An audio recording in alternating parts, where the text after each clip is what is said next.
Jean-Michel Guillon, bonjour, vous êtes Bonjour. directeur du personnel du groupe Michelin.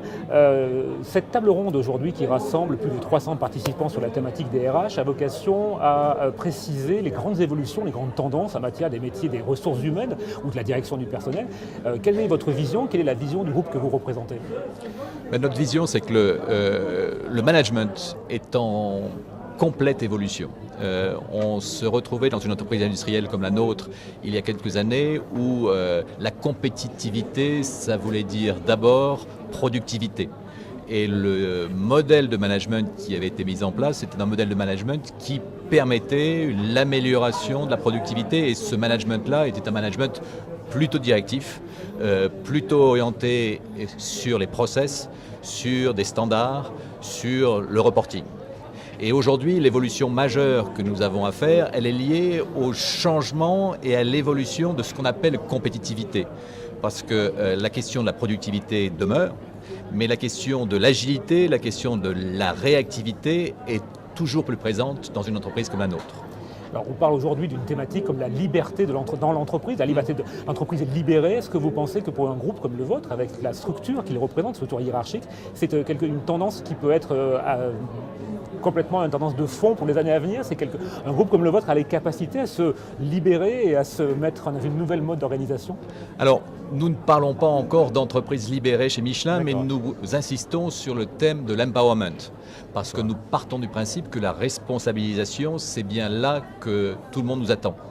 Alors, responsabilisation pour nous, ça veut dire quoi dans une entreprise comme la nôtre, industrielle aussi, est fortement marquée par son histoire, par le taylorisme, par un management directif. Ça veut dire d'abord continuer à faire confiance aux fondamentaux.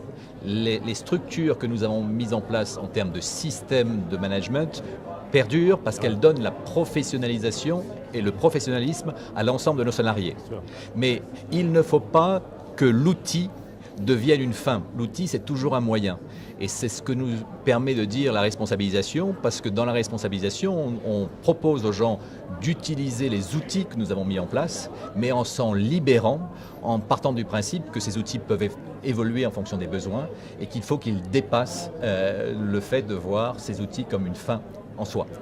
Alors, une dernière question sur votre présence aujourd'hui, c'est cette journée de rencontre organisée par la NDRH. Est-ce à dire qu'à la fois le groupe Michelin et vous-même avez un message à porter envers l'ensemble des acteurs présents aujourd'hui? Et est-ce à dire également qu'éventuellement il y a aussi dans d'autres entreprises des idées à prendre, un dialogue à installer?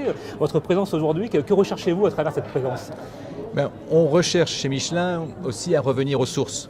Parce que Michelin, c'est une entreprise, en tout cas celle dans laquelle je suis rentré il y a un peu plus de 30 ans, où on disait « deviens ce que tu es ».